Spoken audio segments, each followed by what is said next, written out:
specialised smart trainers for all the riders here. Every single rider in the field will be on a Garmin Tax Neo 2 trainer, so the playing field is as level as can be in relation to the hardware that they're using. And I think it's pretty quiet.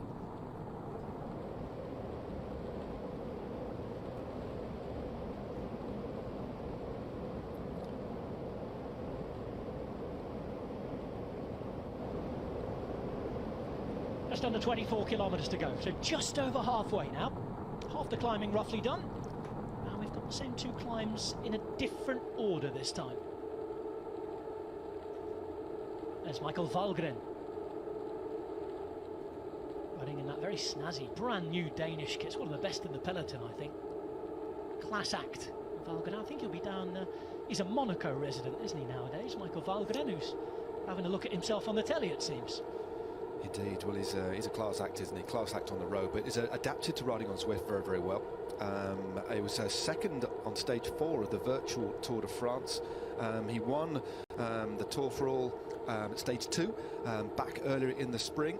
And I was just looking at some of the data that Michael Valgren in particular put out for that particular race, Rob, and I think it puts things into perspective in relation to anybody who understands power numbers. His average power, this isn't normalised power, average power for the 58 minutes, 370 watts to win that race. That just shows you what it takes from a physiological perspective to win a race at this level on Zwift. You've got to be very, very fit indeed. You've got to be able to go, well, you need to ride to be able to ride in that kind of pain cave. We've talked about different objectives. There's Tom Pidcock, who should be approaching top form. He's turning professional in a few months, in March, on the road with the Ineos Grenadiers, but we all know about his exploits on the cyclocross field. He's currently still with Trinity Racing there. He's racing on the elite level right now.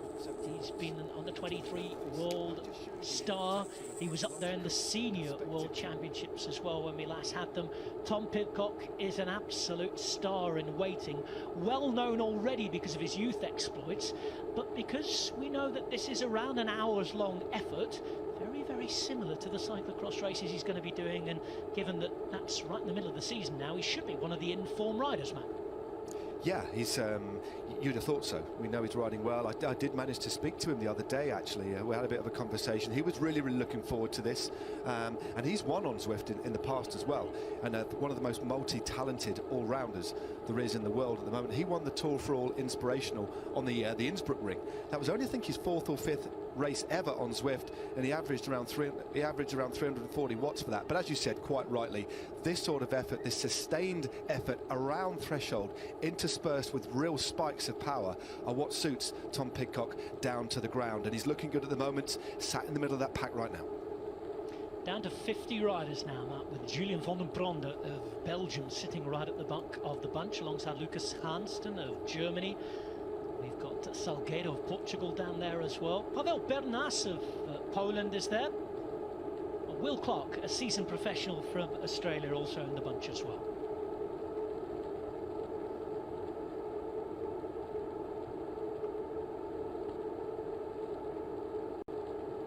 Well, we started out with more than 70 riders in the main bunch. We've got a group of 6 riders, including South Africa's Ryan Gibbons, who's been dropped at half a minute at the moment.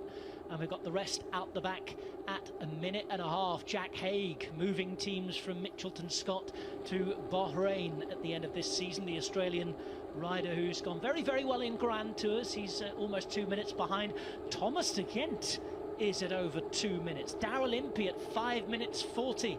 Esteban Chavez, who's at altitude in Colombia, at 8 minutes. We've seen some big casualties already.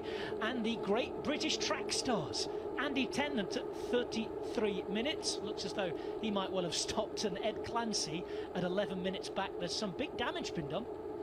Yeah, there certainly is, and since we've come on air, as you said, Rob, the group has whittled down from 60 riders to just 50 now, as Edvald Bosenhagen moves to the front. Again, another one of these riders who spends an inordinate amount of time on Zwift. I believe, Rob, legend tells me that he's actually done, at one point, a 200-kilometre plus ride on Zwift, which tells you how much he kind of loves and how well he knows this platform. a necessity, I think, where he lives, still choosing to live up in the snow in Norway. He's not one of those riders who's gone to the Mediterranean shores, has he, and stayed down there. I know he enjoys his cross-country skiing as part of cross-training as well. But Edvald Boasson-Hagen, who is going to step down a level on the road to the second division, isn't he, next year? But you would still imagine he will be highly likely to be invited to ride the Tour de France with his new team, Total Direct Energie. Indeed. We've got Lionel Sanders on there on the screen. Again, we talk about, Rob, haven't we, the multidiscipline aspect to this, the first ever UCI Cycling Esports World Championships. Track, road, cyclocross, mountain bike. Because on screen at the moment is one of the finest triathletes in the world at the moment, riding in the Canadian strip there. He actually put some of the best riders on Zwift and the best road riders to the sword back in the spring when he won the Ronde van Zwift around the Richmond circuit, beating none other than Mathieu van der Poel and many others on that occasion, going long and holding around 500 watts all the way to the line. And he knows how to ride this platform and trains pretty much exclusively on Zwift for the cycling element of the triathlon, so watch out for him. Well, you mentioned the triathlon there. What about the swimming as well? Because the man on your picture there, Holden Kummel, in the blue of the United States, has been a triathlete, he's been a swimmer, and as a triathlete he's used to transitions, isn't he? Because he's transitioning to being a 42-year-old fully fledged superstar Zwift rider. He could end the day as world champion, and in light of that we caught up with him before today's race. This is my third athletic career. It's my third sport. I was a swimmer, a triathlete, and now an indoor specialist, and I feel like I'm a better athlete now than I've ever been in my life. Every time I go like a best time or have a peak power average or something, I'm just blown away. I'm shocked. I'm 42. I thought my best days of being an athlete were well behind me. It's like a brand new discipline. I think it's going to be, a new crop of athletes who are really dedicated to this discipline, who have a physiology that is just really different.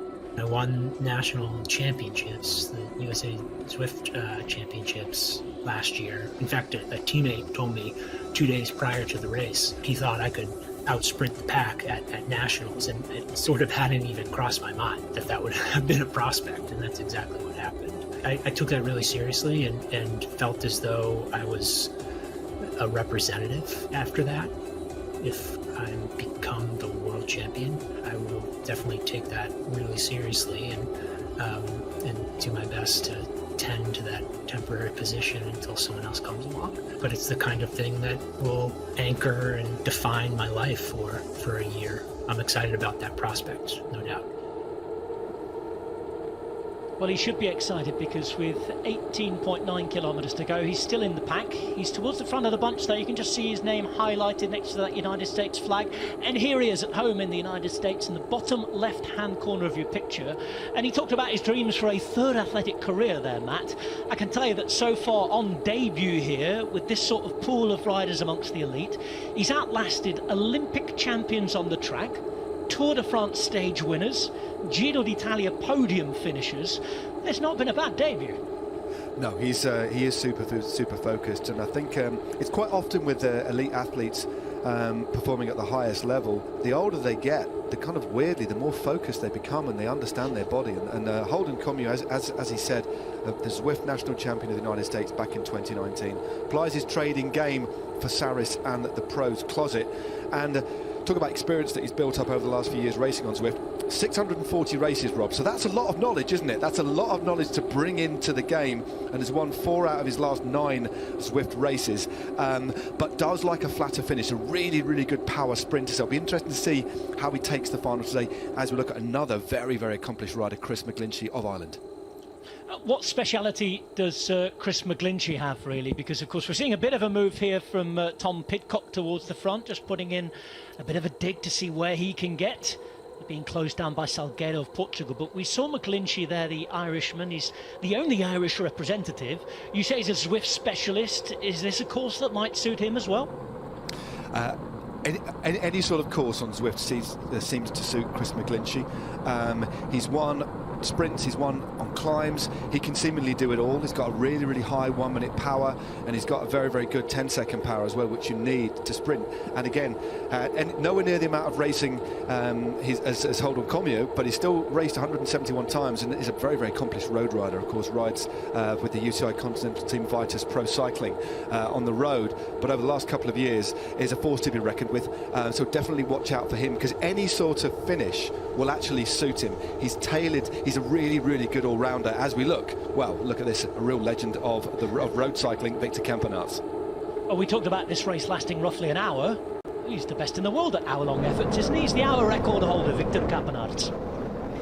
Yeah, Victor Campinatz has been doing a fair bit of research into this event. It really has fascinated him, and he's one of the big names to still be in this front group. But we talk about the racing on Zwift and the fact that many of the races you have to be able to hold at or around kind of threshold. And as you said, Rob, the racing is going to be just over an hour. It should suit him down to the ground, but of course it's peppered with these extra little bits of effort as well.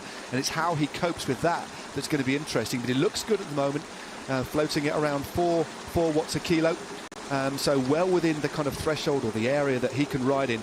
It's just be interesting to see what he can do later on in the race, and whether he can survive if it whittles down into a smaller group. But good to see him up in the mix. Through the Italian villas, you could hear the waterfall in the background there as they went past, and we're going uphill again now. Up towards our penultimate climb of the day, which will be 2.5 kilometres long, 1.8%.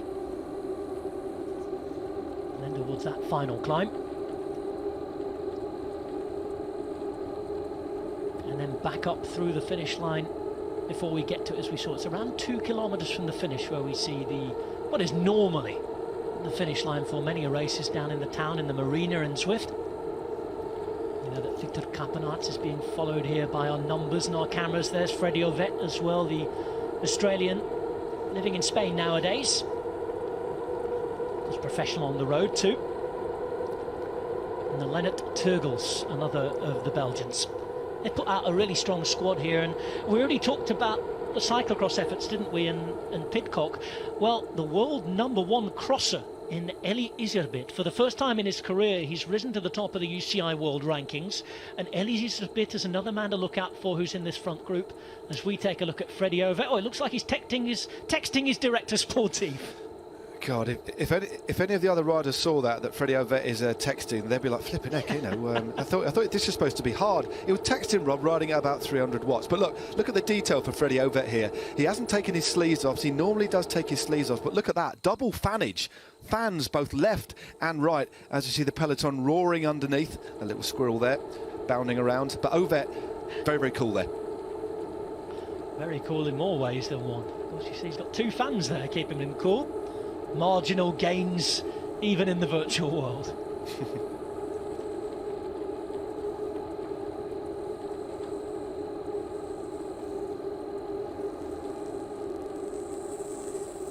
Just over 15 kilometres from the conclusion of the first men's esports world championships.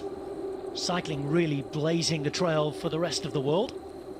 The UCI and Zwift really have to be congratulated. The first sporting governing body to officially sanction an esports world championship.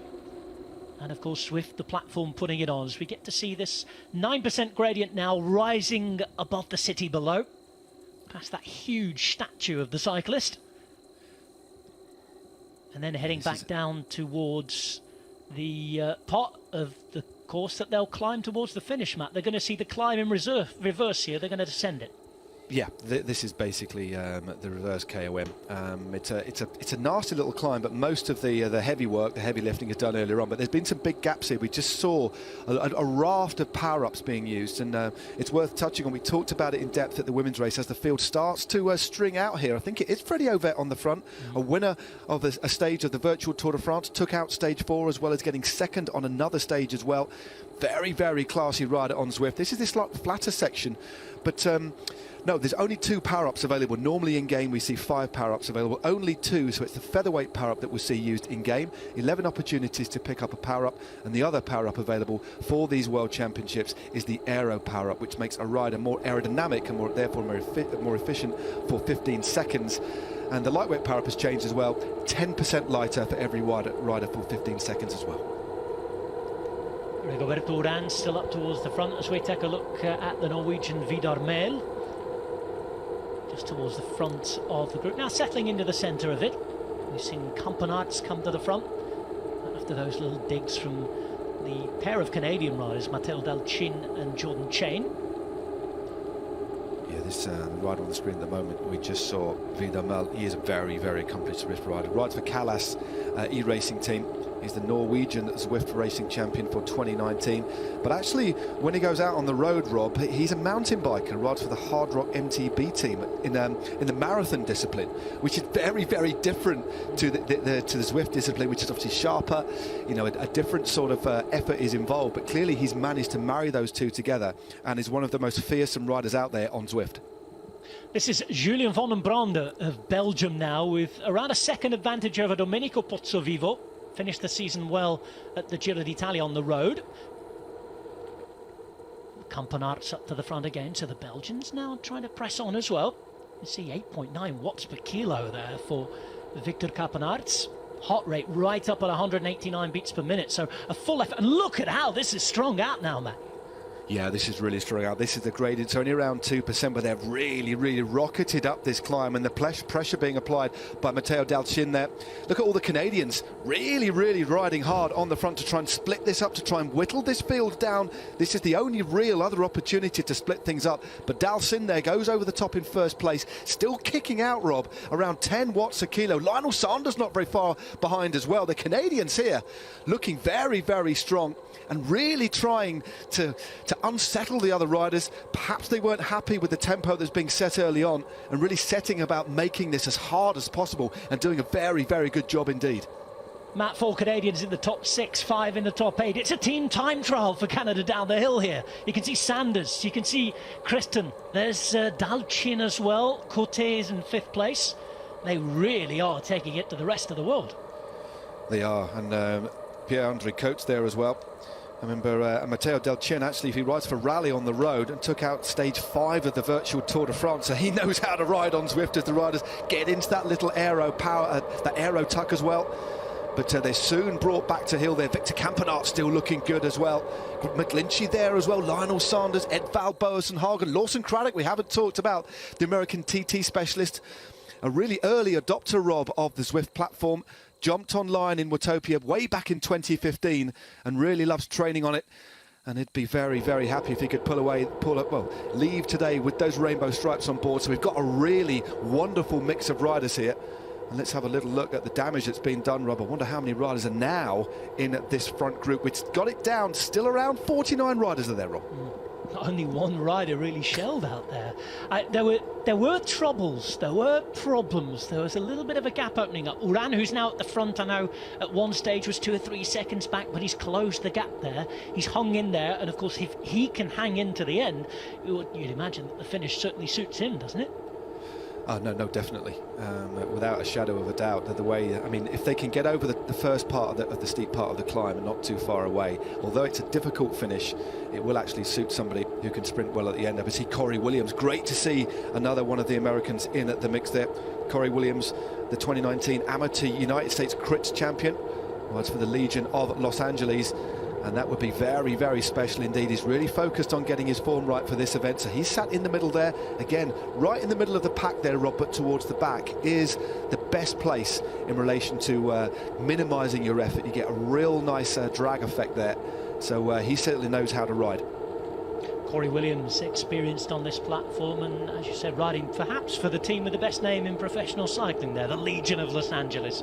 It's Corey Williams sitting in the bunch and moving up just at the top part of your picture now as the riders have gone underwater.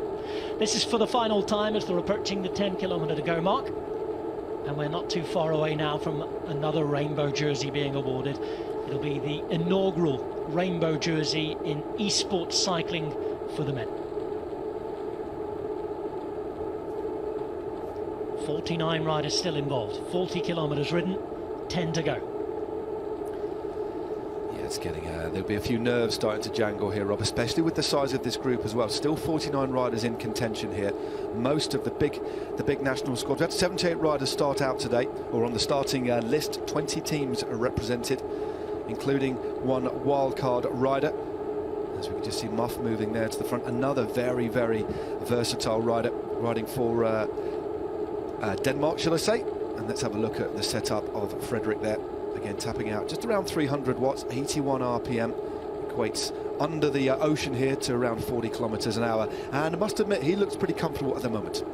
Matt, just jump in here because Julian van den Brande there with an efficiency score of 24.1 speed to watts per kilo. He's still in this group. He's showing that he's head and shoulders above the rest in conserving energy today. That's very impressive. I mean, just to compare it back to the women's race, I think the best score we saw from efficiency from memory was Annemiek van Vleuten with around 17 score. So that rating here, this is a new metric that we've dropped into the user interface, into the kind of viewer experience here, just to give us an impression, quite simple, on how efficiently the riders are riding. So they're maintaining a high speed at the front, but less effort. So it's like a reverse power to weight ratio. And he clearly knows how to ride this game. So he hardly must have put his nose in the wind, knows how to ride the wheels, knows when to deploy the power-ups at the right time. And again, it's worth mentioning the power-ups. They get 11 throughout the day. The final one comes with 1,800 metres to go. But if you don't use them, it's always a wise move just to let it go, to give yourself a little bit of a rest. As we look now at Max Stedman, a great little climber riding for Great Britain. Putting out almost 400 watts there, Max Stedman. Bottom left-hand side, you can see out the saddle, back in it now. Heading away at 90 revs per minute. And it's a speed of over 40 kilometres per hour now as they're up from under the sea and back on terra firma.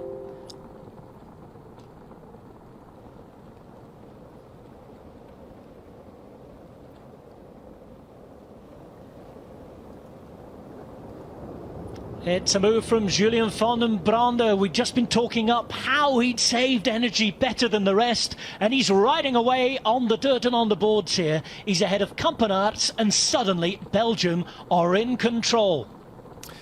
They certainly are. This is a big, big move by van den Brande, but he's having to hold 7 watts a kilo, Rob, to be out in front here, but he's drawn the sting of 2 riders with massive engines. Victor Campinatz goes straight over the top, and Lionel Sanders of Canada, the triathlete, there's a sense a little bit of danger here. You don't want to let the riders of the calibre of Victor Campinatz go clear, and that is our first picture-in-picture of the world hour record holder, Rob. What a sight it is. Well, a 7.8 kilometre time trial is right up his street, isn't it? And he's certainly made it difficult for everybody else. You can see, though, the reaction is pretty good, as it has been throughout the race. There's been no lack of riders trying to advance, trying to put the pressure on, but each and every time there have been quite a few good reactions, as we're seeing a group of 46, 47, perhaps 48 riders still staying involved. And time running out now to put those digs in. We're getting closer to a couple of uphill sections. Not silly gradients, are they, Matt? But they're opportunities, again, just to put riders on the rivet. Yeah, that is well, in around 3 or 4 kilometres time, there's a nasty little 400 metre drag of around 4 or 5%, which when I ride on Zwift, I always do a bit of an effort on there, and that takes us into the S's, down through the finish and then up. So that's probably the last opportunity to cause any real damage as we look at the figure of New Zealander Ollie Jones. Again, rides for Canyon ZCC, very, very experienced. He's a slightly heavier rider, but can really get over these climbs well. And as you'd expect from a former Zwift Academy winner, knows how to ride very, very well. And he's the sole representative of New Zealand, sat in the middle of that pack, conserving as much energy as he can, with the headband on and the familiar sight of him in his garage, with that cooling towel, a damp towel wrapped around his neck, keeping him as cool as possible. Just a brief sight of Domenico Pozzovivo back up towards the front again. Really does like virtual racing, and he's not the sort of body type of the guy that you'd assume would be good on these sorts of courses as well, but just shows that he has very, very good power output for his very, very tiny weight. Nice to see he's recovered from that little mountain bike crash he had when he was out joking with Nibali and co the other week. Yeah, he's of course is going to spend another year, isn't he, with NTT, of course, newly formed Quebec Assos, as they're going to be called next year. But no, rode very solidly in the Giro. And as you said, Rob, he ordinarily, you look at him, look at what he does best out on the road, but somehow he manages to kind of transform and transmit that power and understands how to ride on this platform. And with that climb to the line, you just never know. We could see an Italian winner as we look at one of our wild cards, Lars Foster there, again showing you what it takes just to stay in the bunch here, just staying in the middle there, Rob. He's having to put out around 330 watts. In the meantime, there's another move, another attack from Van den Brand. It's the second time he's put in a good dig, and this time it's where that road just starts to go up ever so slightly. It'll go ever so slightly downhill again as they head towards that Italian Villa section once more. We watch Forster, but I can tell you at the front that Van den Brand has been putting out 9 watts per kilo and travelling at well over 50 kilometres per hour. Now Jaeger of the United States is up there at 9.3 watts per kilo as well. Once again, everybody just trying to make it difficult. Muff for Denmark in third place too, 8.1 watts per kilo. And never mind riding in their own homes, they could power their own homes with the watts they're putting out here. I mean, that's another little idea maybe for Eric Min, the CEO of Zwift, to try getting tapped into the power companies as well, Eric, just to recycle that immense amount of power. But no, they're just coming through the Italian villas here, Rob, for their very last time underneath the bunting, round past that beautiful fountain overlooking the volcano to the left-hand side. This particular section, the riders will get that road feel of the cobbles back through the trainer that they're using, that Tax Neo, to give them that kind of road feel. There'll be extra resistance as well underneath another one of these little arches. And then they've got, they'll go over the bridge, and then that nasty little 400-metre climb that takes them to that rolling section, and then back through the familiar site of the finish. Well, it's not the finish, is it? It's the marina finish, and then they've got the climb to come. So we have around 49 riders, Rob, in this front group, and well, it's Van der Brand. He's actually out of the back there, not off the front. Van der Brand out of the back there. A moment ago, he was off the front. In the meantime, we're looking now at another of the groups. You can see 30 seconds between a couple of groups now. Williams down and Van den Brand, well, according to that graphic behind, we did see him at the front just a moment ago. 4.4 kilometres to go here. I can tell you that Harm van Hoeke has been up towards the front too. In the meantime, this is Charles-Etienne Chrétien of Canada, and it's the Canadians en masse again. So, Matt, you talked about this earlier on today, people having their earpieces in, the radios on, listening to instructions, and it's obvious that the Canadian sports director has been on the blower, because Chrétien, Sanders, Chain and Côté all lighting up the power numbers at once. Well, they'll know that that final climb, or that final little penultimate climb, should we say, is significant enough to put a real dig in if you're willing to invest. And they're clearly communicating. They've clearly had a game plan. They're obviously in good form. And it's Shane now who moves off the front. But can he single-handedly maintain 6.5 watts a kilo all through to the finish? But what it has done, Rob, is put the riders behind under pressure. And they've got to now close. But so far, the team of the race has to be Canada. And Shane now has got around a 2-second gap. Let's try and give you a little bit of information in relation to his heart rate that he's going to be putting out at the moment. Well, 177 beats a minute, moving at around 47 k's an hour. And Shane out there at the front, you can see that's how he looks like. There's the pain on his face in the bottom left-hand side of your picture. He has 1.5 seconds on Sanders, who's his compatriot. Then Van Hoeke, the young Belgian who was so good in the opening week of the Giro d'Italia on the road, is now trying to close the gap as well. He's at 1/2 second, and it is Harm van Hoeke who takes the lead at the front. And Belgium have yet more firepower. This is becoming a highly selective race as we come into the final 3 kilometres now. Well, Harm van Hoeke is looking very good. Straight over the top of Shane. Sanders is kind of marshalling just a couple of seconds behind there. Michael Volgren has now moved up to the front of this group. Lionel Sanders and Rigoberto Urán is in 6th position here. 2.9 k's to go. They've just got this little rolling section still to come. Actually, it's slightly downhill hill now here, Rob. Underneath the archway, through the finish. Then they'll go through the finishing banner. They'll get their last power up as Van Hoek looks as if he's going to be brought back to heel by Muff and Williams. What a story that would be. Rigoberto Urán at altitude in the Colombian region of Antioquia. There he is sitting at the front. We know that he loves this stuff.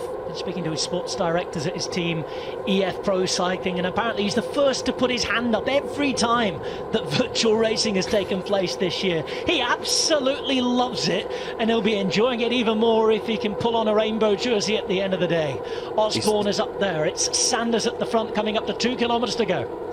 They're all getting in position here, and I said Colombia would go absolutely crazy. They're crazy already about their cycling, but you imagine if Rigo himself did it. Well, astonishing stuff. He's got himself in the frame here, and this finish, Rob, when you look at the way he's run on the road in the past and the way he's, tussled with the kind of the differences, the nuances of Zwift, you can't rule him out as the Canadians go on the offensive again. Shane now goes clear, 8.2 watts a kilo.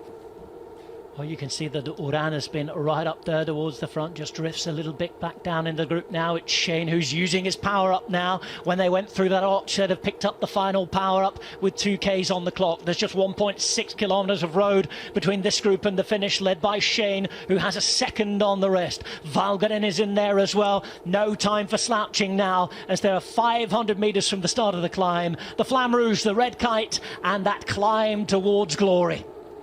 Well, Shane is clear, 29 years of age, hails from Kelowna, rides for the Elevate Webiplex Pro Cycling team, is looking good, but he's been overtaken here. Looks like Michael Volgren has gone early on the bottom of this climb. The Danish rider, winner of 2 classics, rides of course for NTT at the moment, is on the front of this group. Won't be long, Rob, before they hit the bottom of this climb proper. 1.1 Ks to go. There they go, through the Flamme Rouge. It's Salgueiro of Portugal who's up ahead. 8.4 watts per kilo, and they're all having to light it up now. The power-ups are being used. It's the world hour record holder, Victor Campinatz, 800 metres from the finish line. Steepest part of the climb about to come, being followed by Williams, Jones, Vujassin, who is Zwift power #1, and Belgium in a great position with Turgels there as well. An amazing, a lot of riders here together.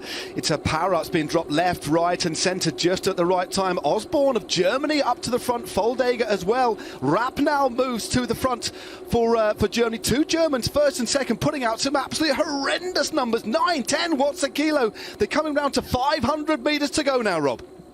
It is absolutely flying now with half a kilometre to go. The World Championship bands on the back of one of these riders at the top. It's a German 1-2 right now with Jonas Rapp and Jason Osborne behind. Foldager, Fidberg and Ty Williams also up there as well. It's another acceleration from Osborne. Look at that, 12 watts a kilo, and he's got a great gap here. Osborne is out there for Germany, and the Germans are on the way to glory. There's the power up used, a turn around the corner, and the finish line is in sight. 3 seconds for Osborne here, and the Germans are going to be the champions.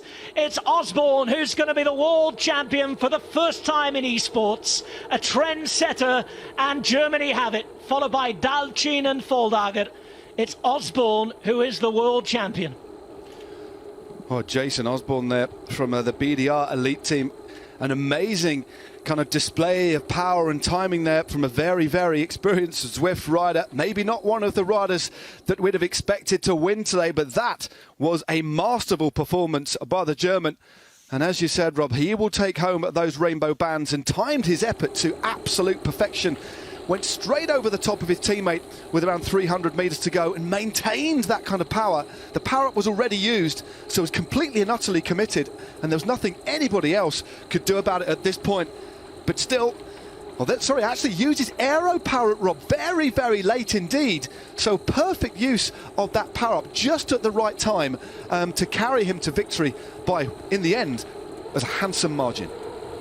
It's the 26-year-old from Germany, Jason Osborne, who is the first ever men's world champion in UCI cycling esports. We wondered who could win. We were expecting surprises today, and we've hardly seen the German team throughout this race. They've hidden, they've waited, but when they went en masse, and it's Osborne who's finished first. He's been up there in the National Time Trial Championships previously on the road, but here he is in the virtual world, which today is his world. He's the world champion, and Jason Osborne will be pulling on the rainbow jersey. Well, that was an amazing ride by Osborne. As you said, very, very solid time trialist, and is only relatively new to Zwift, but he's won out of the last, 8 races. He's actually won 6 of those and make this number 7, Rob. There you go. And 2 Danes on the podium in the end. It's Osborne, the winner for Germany, Foldager and Pithison in second and third. Ollie Jones in the middle of the night in New Zealand in fourth. Benjamin Hill for Australia in fifth. Vujassin, the Zwift Power number 1 in sixth. Dalchin for the very classy Canadians. Ovett, Larsen and Fiederberg rounding out the top 10, separated by 3 seconds.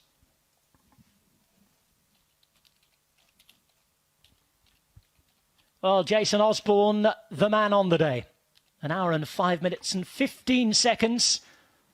Plenty of surprises. We saw all the big names up there from the road and the track. We know that Olympic champions finished 20 minutes down. But Jason Osborne, a brand new name for many of you watching, certainly those of you who watched the road. But as Matt said, winning on the Zwift platform, and today he is the world champion. And I suppose, Matt, we've had our first real illustration of just what's possible when you put all these different disciplines together. Yeah, and I think one of the fascinating thing about Jason Osborne is the fact this is his second sport. He's actually come from, got a rowing background, a very accomplished rower at international level, and clearly has got great heart and lungs, clearly a very, very powerful cardiovascular system, but has jumped on the Zwift platform and made a mark straight off the bat. He really, really has, as well as those performances at a national level in the national time trial championships. And of course, Germany's got a great strength in depth, so just an amazing performance. Timed it to perfection, used that power up. I mean, ordinarily you'd think the aerodynamic power up on a climb, it's not the best one to have, but he used it just as the road leveled. So for the last 300 meters, he had the extra aerodynamic effect, which helped him maintain that momentum that he'd earned by accelerating on the climb. So just a wonderful performance, and great riding by the Danes there as well, Rob. Anders Foldager and Nicholas Pedersen, both very accomplished Zwift rider. And look at that, Ollie Jones in fourth there, former Zwift Academy rider. He's going to be proud of that. Yeah, you talked about his excellent physiology there, Matt, and this is how it played out towards the end in those last bits of the race. Shane was up there, of course. We saw that Canada were really attacking, really trying to make it difficult. Sanders, a name you can see as well as they climbed out of the marina. The power-ups flying left and right. Pozzo Vivo. And this is the first German move we saw with Rapp up there having a go. But it's not just the physiology, as you said. It's using those power-ups at the right moment. And I'm sure we'll see in just a moment's time, as soon as Osborne takes the lead here, we've got 500 metres to go. There is Osborne going ahead of his compatriot Rapp, out of the saddle, and there's that power-up, just as he comes to the finish. Yeah, he actually deployed, for want of a better word, the power-up with about 300 metres to go. So in terms of his timing, the light of that power-up actually only went out just before the line. So look at that, almost perfect in relation to how much time he was able to be more aerodynamic. So, and a real battle there. Look at all the power-ups being used just in the sprint there for the other riders before the lights blink out there. But no, great timing by Osborne, and rode the perfect race. We hardly saw any of it. He conserved that energy. We saw quite an aggressive race. I mean, it was very, very difficult for anybody to actually move clear, but he rode a patient race and did it right at the end. Well, he did it right at the end, and of course, he is the winner. And I think it might be time for us to go and hear from the winner. I think it is indeed a way to round up the inaugural UCI Cycling Esports World Championships. Jason Osborne, the first male rider to pull on the esports rainbow bands. Jason, congratulations on your victory. How was that today? Thank you very much. It was a completely new experience for me.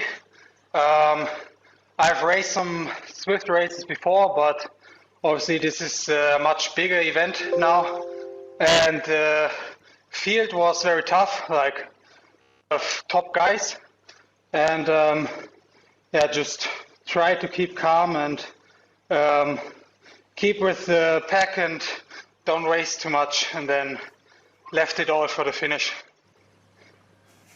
And it worked perfectly. Jason, you are a champion rower. You know what it takes to win in that sport. How does this compare? Well, I do know how to obviously hurt myself a lot. Obviously Zwift is not really comparable with the outside cycling. There's so much more going on. And yeah, it's the experience that wins in Zwift, like the guys who know how to race it. But yeah, obviously I took that strength from rowing to cycling today, and it worked really well. A phenomenal achievement, Jason. Congratulations. We will let you get to your virtual podium. We had hyped it up. We'd hoped for a great few hours of racing and worthy winners of the esports rainbow bands. Rob, Matt, we had our early Christmas wishes answered, didn't we? We certainly did. Really entertaining stuff. Surprise winners we saw there as well. And I'm sure that's no disrespect to the winner in the end. We've seen maybe not much of a surprise when we saw the women's race. We knew that Ashley Moolman-Pasio good on the road and, of course, in the virtual world. Here she is in her South African champions jersey. And I think we're about to see her pull on the virtual rainbow bands. There we go. Ashley Moolman-Pasio, world champion in cycling esports and the first athlete ever to pull on that jersey. Well, she's beaten Sana Gigante and Cecilia Hansen. And Matt Stevens, a quick word, because that was a tremendous performance from Ashley Moolman-Pasio. Yeah, it certainly was. And what a way to end her time with the CCC team as well. She's been on that team for a little while. She's going to be moving to SD Works in 2021, 2022. So both teams are going to have an opportunity.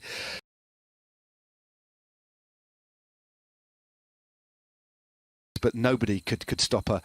Perfect tactical race, and in the end she had the strength to pull it off. But it was a really, really fascinating battle that was attritional from the off, and a wonderful advert for esports as well. It just shows if you put your mind to it, you spend the time on the platform, whatever discipline you come across from, Rob, you can get to be the world champion. And also we've got a lot of riders in that top 10 who've come purely from the Zwift community as well. So it's a real coming together of the cycling, the various elements of the cycling community. But at the end, Ashley Moolman-Pasio took the win there. Well, if you see that jersey in and around your Zwift ride when you're playing the game yourself, you'll know it's the world champion. And here's Jason Osborne stepping onto the virtual podium in his German kit. And what a dream for a rider who came from rowing, who showed he has the physiology and now has a rainbow jersey on his back. It's the brand new world champion from Germany, Jason Osborne, with rainbow bands wrapped around him. And Matt, I think you'll be keeping an eye out for them next time you're on the platform as well. Yeah, definitely. Clearly, he said he's not been riding on Zwift very long, but he's adapted to it very, very quickly, taking that engine, as he said, taking that kind of that real engine he's got from rowing and applying it. And that isn't unique. We've seen athletes in the past come across from rowing to be Olympic gold medalists in the past. So, but it's a surprise winner, but he took it well. And he did what he needed to do, and that was just to sit pretty in the wheels, not be too phased by the elite company he was riding within, but took that raw power and used it to devastating effect, combining it with the real kind of knowledge he has on when to deploy the power-ups, and took a big win. Well, thank you very much, Matt. There, of course, is Watopia, which can relax, which can rest, and which will wait for you to ride on its roads again after the elite stars have done the job today. Ashley Moolman-Pasio, and then Jason Osborne, exciting us, entertaining us, and becoming world champions. Back to you in the studio, Orla. Rob, Matt, thank you very much indeed. Well, we bring the most topsy-turvy cycling season to a close with a suitably groundbreaking celebration. Ashley Moolman-Pasio and Jason Osborne are the new world champions. So, if you see those rainbow bands on the virtual roads over the winter, you know you're sharing the road with greatness. Wherever you're watching around the world, thank you for joining us. Thank you for helping us make history. We'll see you next time.